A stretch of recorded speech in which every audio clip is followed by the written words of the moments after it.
Good morning, Chair Postman, members Garrett and Bollendroff, staff and guests. The lobbies are open and the recording has begun.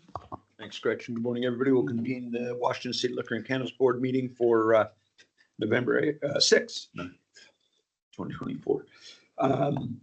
First item up will be approval of meeting minutes. We have caucus meeting minutes from October 8th, 15, 22, and 29. Is there a motion to approve those? This is Ali. I move that we approve the October 8th, 15th, 22nd, and 29th caucus meeting minutes. Great. And this is Jim. I second that. Great. Then those minutes are approved unanimously. Thank you. We will have a rulemaking timeline update now from Cassidy West, the Policy and Rules Coordinator. Hi, good morning, Chairperson, board members Garrett and Bollendroff. I provided a detailed update yesterday, so I will just go over the date today. So we have a new petition that we received on October 31st to amend WAC 314-55082 to address the use of captive insurance companies for cannabis licensees. Daniel will be presenting this response on December 18th, and we are in coordination with the Office of the Insurance Commissioner. At the next board meeting, there will be two petitions that will be presented. I'll be presenting a petition on cannabis payment flexibility, and Denise will be presenting a petition on replacing CCRS. And then our fourth petition is to amend WAC 314-02045 regarding operating hours for beer and wine restaurant licensees. There are no questions on those petitions. I will go ahead and move on to rulemaking. Okay, great, thank you. Okay, so in November, we will be disseminating drafts, a draft language for minors on non-retail premises. We will also be disseminating a draft for cannabis waste rulemaking. So we will send those out gov delivery, and they will also be on our website. Also in December, we'll have the public hearings for social equity, the supplemental 102 that was presented, that the board approved, as well as House Bill 2204 with emergency liquor permits proposed rules. The earliest those 103s can be filed is December 18th, and December 18th. Daniel's going to be initiating rulemaking on alcohol product placement. And we will also in December have the 102s for cannabis waste and tentatively minors on premises and House Bill 2151 with lab accreditation. I do want to cover sampling. So we are collaborating with stakeholders on comments received during the formal comment period. And we want to make sure that we have a full understanding of all stakeholder interests before moving forward. And then with regards to the ESOP rulemaking, our next steps will be stakeholder engagement. And with that, are there any questions? One quick one on product placement. What date will we do the 101 on that? Yes, December 4th. Okay, great. Good. Looking forward to that. Thank you. Any other questions? No question. Don't see any. Okay. Thank you. Thank you, guys. Okay, we will now move to some general rulemaking. This impacts all industries we regulate. Jeff Kildall, Policy and Rules Coordinator, will talk to us about the gender neutral terminology 103. Hi, good morning, Chair Postman and board members Garrett and Bollendroff. This morning, I am requesting the board's approval of a CR 103 Notice of Permanent Rulemaking to file permanent rule updates to several sections of Title 314 WAC.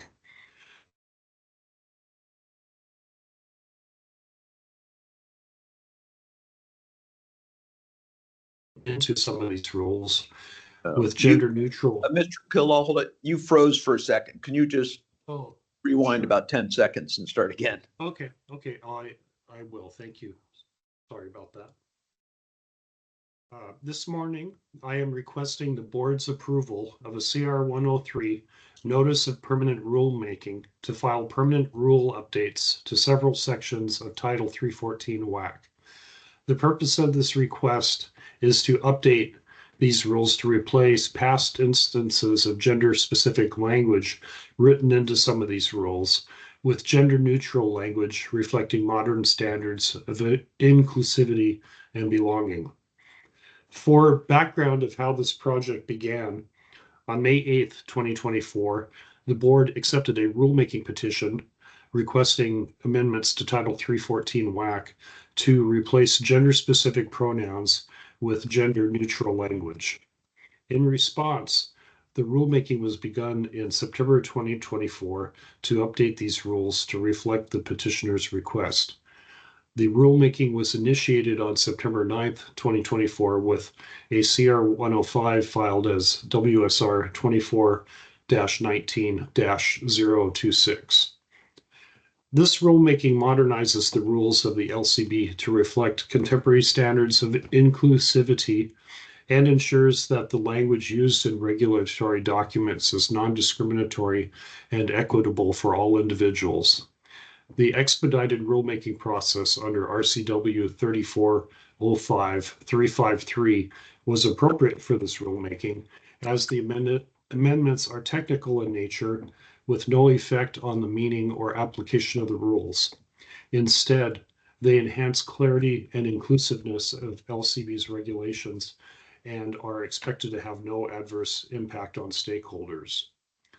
It should be noted that the Office of the Code Revisor has made other technical changes to these rules to change how the numbers are spelled out in rules to reflect the current rule drafting and bill drafting standards. Consistent with the Administrative Procedure Act under Chapter 3405 RCW, the requirement for expedited rulemaking, stakeholder engagement was limited. The public was invited to comment on the proposed amendments.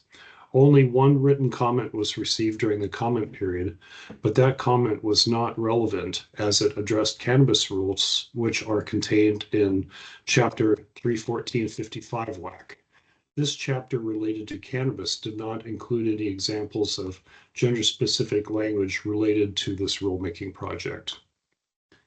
In all, 40 sections of Title 314 WAC are amended to replace gender-specific language with language that is gender-neutral, including agency rules related to the requirements for liquor licenses, allowed licensed activities, contested liquor licenses and liquor license renewals, sales of tobacco products, and other chapters of LCB's rules. If this permanent rulemaking CR 103 is approved today for filing, the CR 103 will be published in the Washington State Register 2 weeks from today on November 20th, and the rules will take effect on December 7th, 2024. With that, I ask for your approval to file this CR 103 to update LCB rules with gender-neutral language. Thank you, and I'm happy to answer any questions. Great. Any questions for Mr. No Kildahl? questions. No. Okay. With that, then, is there a motion to approve the 103 on gender-neutral language? Good morning, this is Jim. I move that we approve the CR 103 for gender neutral terminology. Great. Second? This is Ali, I second. Great, then that's approved unanimously. Thanks, Mr. Kildahl. I want to thank the petitioner on that, but also thank Member Vollendorf, who in his own research brought some of this to our attention too about the same time. So I appreciate the teamwork. Everybody dug in on that one. Thank you. Yeah, thank you, sir. Moving to alcohol. Daniel Jacobs will present the rules petition review on adding an alcohol warning to bottles of alcohol to alert people to increased health risks. Good morning, and before I do that, I did just want to clarify that the alcohol product placement CR 101 is going to be filed December 18th, not December 4th. Oh, okay. And then morning, Chair Postman, members Garrett and Vollendorf. This morning, I'm presenting a petition on a recommendation on a petition for rulemaking On September 18th, Lucy White submitted a petition to the agency asking to create a rule to add a mandatory warning on alcohol containers sold in Washington state, warning of the health impacts of alcohol withdrawal syndrome. Because health warnings on alcohol containers are governed by federal law and any state requirements are explicitly preempted, the director's office is recommending denying this petition for rulemaking. Before continuing, I want to give a disclaimer that while I'm a licensed attorney in the state of Washington, nothing I'm saying is meant to be legal advice, and anyone with specific questions about their situation should consult an attorney. Under the Alcoholic Beverage Labeling Act of 1988 and TTB regulations, the following health warning must appear on all alcohol containers. Government warning. According to the Surgeon General, women should not drink alcoholic beverages during pregnancy because of the risk of birth defects. Consumption of alcoholic beverages impairs your ability to drive a car or operate machinery and may cause health problems. Federal statutes and federal rules state that, quote, no statement relating to alcoholic beverages and health, other than the statement just mentioned, shall be required under state law to be placed on any container of an alcoholic beverage or on any box, carton, or other package, irrespective of the materials from which made, that contains such a container. The divisions have seconded the director's office recommendation. Additionally, licensing division added that if this petition were to be accepted and rulemaking commenced, any additional warning would require additional work in the labeling unit, as well as substantial communication with many licensees, not to mention additional costs to all of our manufacturing licensees. All this being said, I want to acknowledge that from a public health standpoint, it would not objectively be a bad idea to have additional health warnings on alcohol containers. Growing research does indicate that there are higher risks of health impacts than previously recognized. If the long-standing federal law were different, we would be having a much different conversation. Additionally, I want to clarify comments made yesterday about petitioning the TTB on rulemaking. I want to clarify that the warning language and the preemption language are not just in federal rule, they're also in federal statute. They're federal versions of our RCWs. So based on this, it would not only require a petition for rulemaking to the federal agency, it would also require some congressional action to change the language of that warning. And additionally, I was asked when the last time this language was changed, and in between yesterday and today, I did additional research and confirmed that the language has not changed since the statute was created in 1988. Lastly, as mentioned yesterday, we received comments from the Washington State Beer and Wine Distributors Association yesterday morning recommending denial of the petition. As such, the director's office is recommending that denying this petition for rulemaking received on September 8th from Lucy White because the requested action is preempted by federal law. Thank you, and I'm happy to answer any questions. Great, thank you. Any questions for Mr. Jacobs on this? Okay, great. Motion to approve the, CR, no, I'm sorry, hold on one sec. Let me just rewind completely. I've lost track of myself because one, I want to just say, I think we will follow, I'm for following the staff recommendation here, but I don't expect this to be the last conversation we have about increased risks around alcohol. We're hearing that more and more every day, and I just want to sort of make that clear that this is not something we have the ability to do. And but I think that that's a question we're getting from prevention and public health partners and others in addition to this petition. So I wanted to put that on the record. And with that, is there a motion? Chair Postman. Yes. Sorry, Jim. Yeah. Thank you. Thank you for your comments, and I appreciate the comments that just sparked desire to make an additional comment, and that is to thank Ms. White for her concern about alcohol withdrawal in particular. Alcohol withdrawal is a serious condition for those living with substance use disorders, and were it not for the fact that we don't have the authority, I agree that it would be a conversation worth pursuing, and just want to acknowledge that as well. Great, thank you. Good point. Then, is there a motion to accept the staff recommendation and deny the petition for rulemaking? This is Ali. I move that we accept the staff recommendation and deny the petition. And this is Jim. I second that. Great, then that is approved unanimously. Thank you all. Thank you. Okay, we are already to the point of general public comment. Everyone who is signed up will have up to 3 minutes to speak. We ask people to limit their comments to the business of the board and refrain from personal attacks or going off topic. I will step in gently and mention if I think somebody has wandered too far. Ask everyone to be respectful to the speakers in the room here. That means to be extra quiet because the microphones in the ceiling pick up the rustling paper and certainly phones, side conversations, and we want to make sure people online can really hear. If there's any disruptions, we'll pause the proceedings to stop them. People will have a 30-second warning when they're at 2 minutes and 30 seconds. And then at 3 minutes, we will ask you to stop. If you're online, as always, just give us a second to find you and we'll set you up and unmute you so you can talk. We'll do the online testimony first, and then we'll do those that have signed up in the room. And got one on adding here. Okay. The first person we have signed up virtually this morning is Paul Bryce.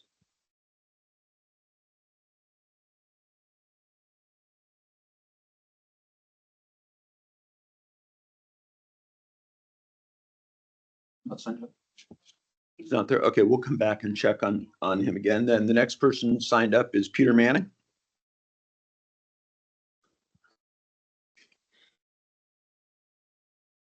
Oh.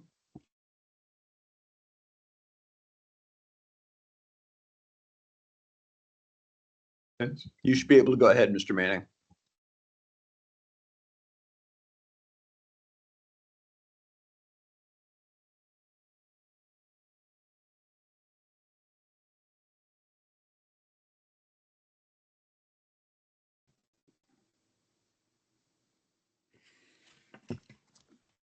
Good morning, Chair Postman, Valendroff, and Mrs. Garrett.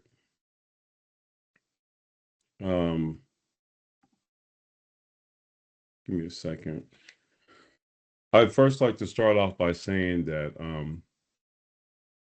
I don't know what's going on with my camera. For some reason, it's going in and out, but it's okay. Can you guys hear me? Yeah, we can. Okay, so moving forward, I'm somewhat disappointed with the Sandra Wax thing. It was a blatant disrespect to the Black and brown community, and we've never gotten one apology from the board about that, nor have we ever gotten an apology from the board when it pertains to the exclusion of Black and brown people from the industry over the last 10 years, which brings me to my next point. We're coming up on the session. And, white retailers, they do not like me, and I don't care if they do like me. I have been followed, threatened, physically attacked by my own people paid by white retailers. And I would like to send a message out to everyone, including the board. When Black people have nothing, they have nothing to lose. I literally had my life interrupted by the LCB unjustly. Completely unjust. Whereas my paperwork was completely there, whereas white people didn't have anything, and they superseded me somehow. But it's okay. My point I would like to make is I love my skin tone so much. I will die for my people. I will fight with my last breath to fight for Black and brown. Inclusion, awareness of who they are as people, and how white supremacy works to suppress them, and why it's so important for us to be stripped of any economic power is because it's the death of white supremacy. And it's a fact. Give me any form of independence, I won't call on any type of white institution. And that is a problem for white people. I look at it, I read a case just recently, Berkmeyer versus LCB. The LCB actually said in that case that licensees, stakeholders, and anyone else trying to engage in cannabis industry in the state of Washington don't even have constitutional rights because cannabis is illegal federally. Check out the mindset of that. You guys are actually regulating an illegal market, and your justification for treating people disenfranchised is they don't have a right because it's federally illegal. Then what makes it legal for you guys to even regulate it? You know, it's just the irony of just how we're getting down. And you can't expect for me to ever expect that what you guys do is going to be just and right when it comes to dealing with Black and brown people, when you look at it as being illegal, what you're doing anyway. And we all know that the only people that can do anything illegal is whites. And that's my point. My point is we have to change this whole thing. This entire LCB needs to be broke down, and all that negative regulatory police type agency racism that's in there needs to be taken out. Starting with Nicola Reed, Rebecca Smith, Beth Lehman. I'm looking at more documents every day that looks and shows that these guys are biased towards Black people. Peter, you have 30 seconds. I'm not saying everyone there at the LCB is racist either. I'm not saying I'm even a racist, man. I can't be a racist. I don't even have any power. But nor am I harboring any type of prejudice towards people based on their color. I'm just sick of where we're at. Social Equity 5080 went out almost 2 years ago. We still don't even have that up yet. It's like anything to do to slow us down from getting economic wealth. You guys cannot stop what's inevitable. Black power is coming because of people like myself, people like Mike Asai. Thank you. Okay, the next person we have signed up. Oh, is Paul Bryce joined us, Mr. Bryce?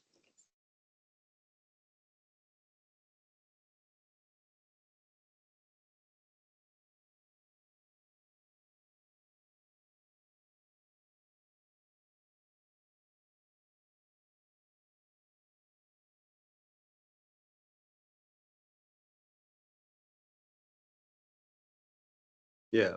Mr. Bryce, you should be able to go ahead.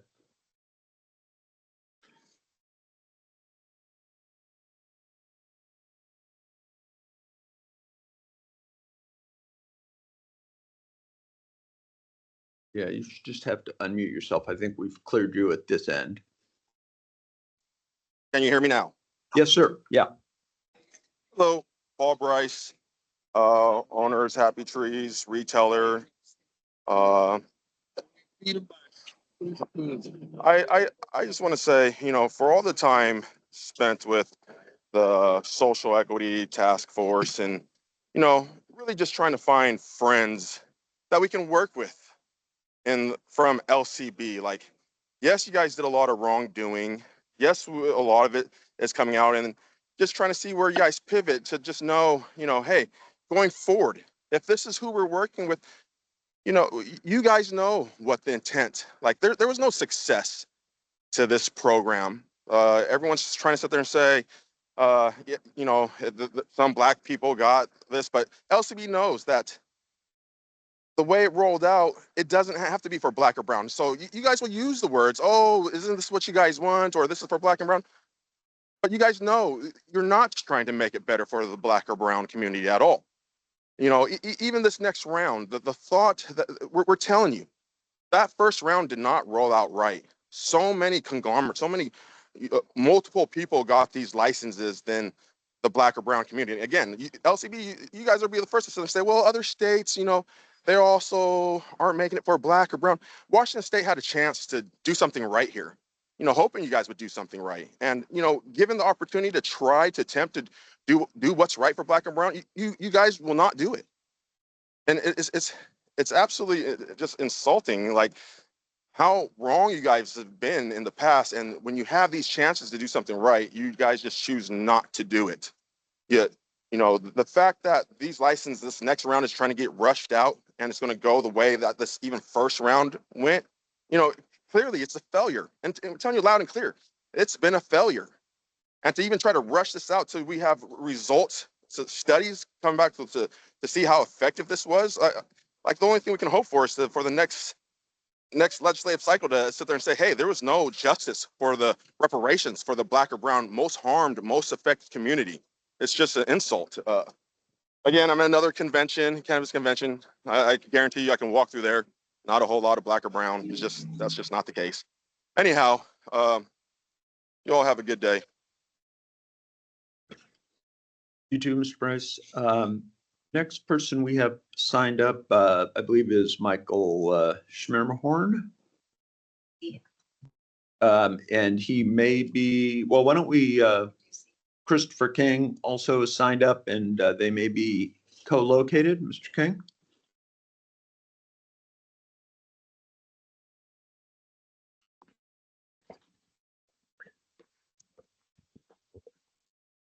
That is correct. We are to use one of my industry terms. We are co-located. That's a good one.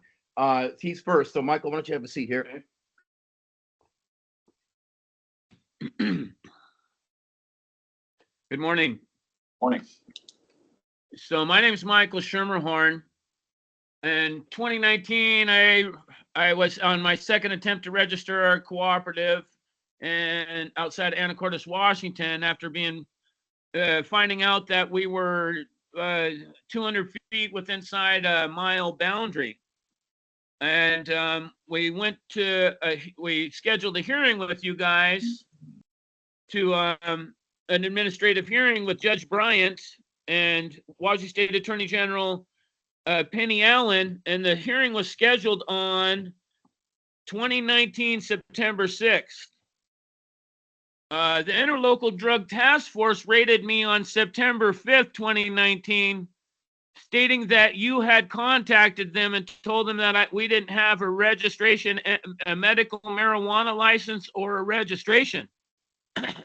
I told Skagit County Prosecutor Frederick Haste that he's lying and that that's not true, and that you had given us an intent to deny our location and gave us a 14-day notice to change location, and we appealed that. And what best thing is I can say that is when you take your driving license test, you fill out the paperwork, and then you go out and you take the driver's test. Well, what happened here is we filled out the paperwork and we were awaiting our day in court.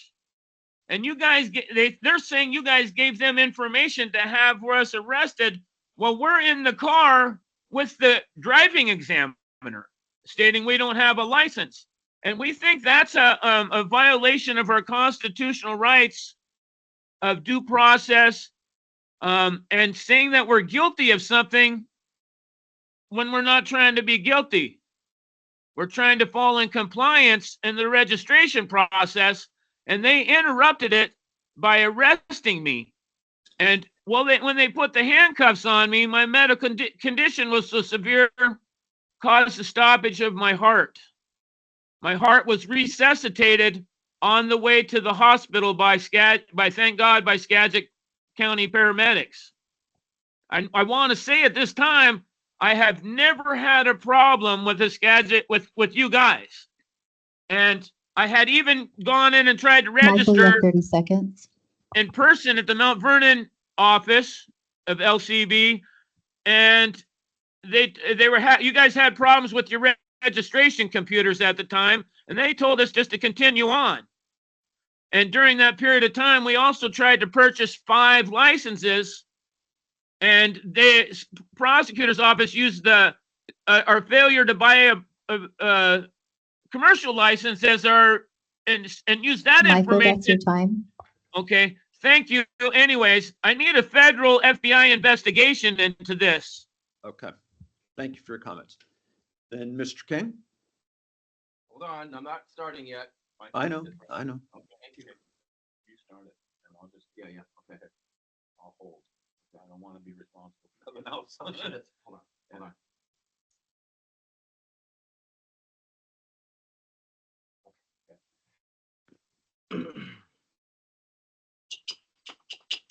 Pepper. Okay, now I'm starting. Great. So listen, guys, let's get back to this whole thing about Bill Lucala's CV. I see that the other week, the reference was made to the interview with Austin Jenkins and the interview that he did with Director Lucala. Well, here's the thing, guys. Listen, Postman, you're a journalist, and I remember a couple of years ago you had the nerve to say that some of us were not even journalists. Now, I know you're not talking about me. That's impossible. But even the other people who were present, they're journalists too. Whether or not you appreciate that, that's up to you. But you know how you prepare a story, Mr. Postman.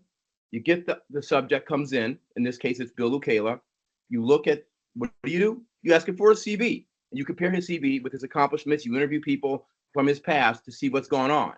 But you get his CV. So I have to presume that he would have given his CV to Austin Jenkins, since Austin Jenkins allegedly asked tough questions.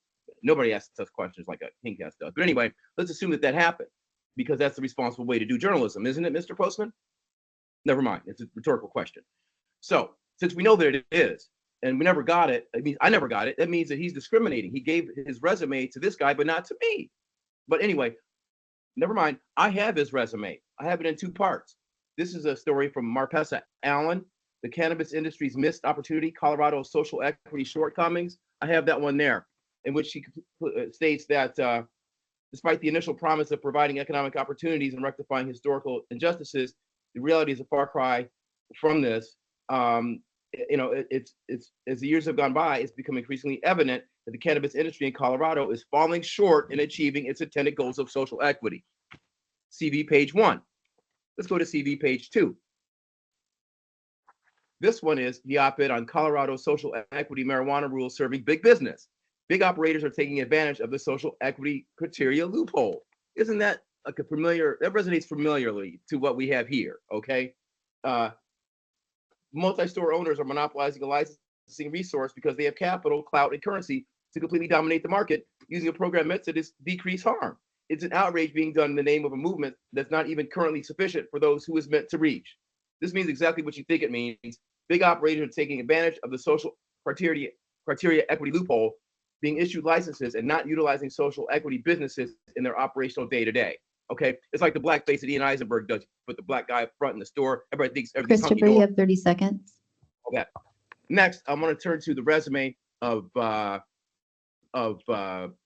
Chandra Wax, because I see that she resigned yesterday. I have an email that purports to come from her saying I'm leaving the LCB today, last day in office. Look, that's a drop in the bucket. Half measures of value, nothing. We need an LCB that's with Governor Ferguson in now. We need a new LCB. We need people like me on that board. We need at-large members. Some should be elected, some appointed. I'm willing to help, definitely. But we need Christopher, a new that's your board. time. Like, briefly conclude, and that the only person left on this board that I will ever deal with is Dave Bollendrop. Good day. If that's everybody who's signed up online, I will move to those in the room. The first person signed up is Gregory Foster. There's no rain, no wind. I gotta plant garlic. Yeah. I'm planting garlic. All right, brother. All right. Thanks, brother. Yeah, play that. Just 1 second. We just got Hey. yes. That's back there.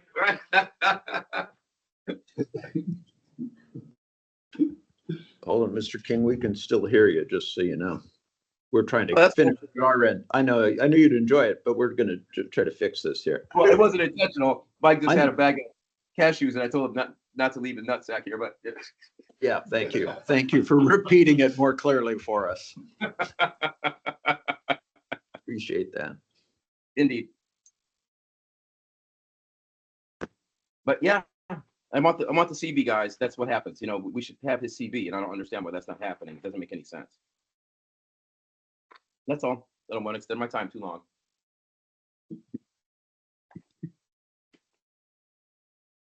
Pepper. Come here. Come on, sweetie.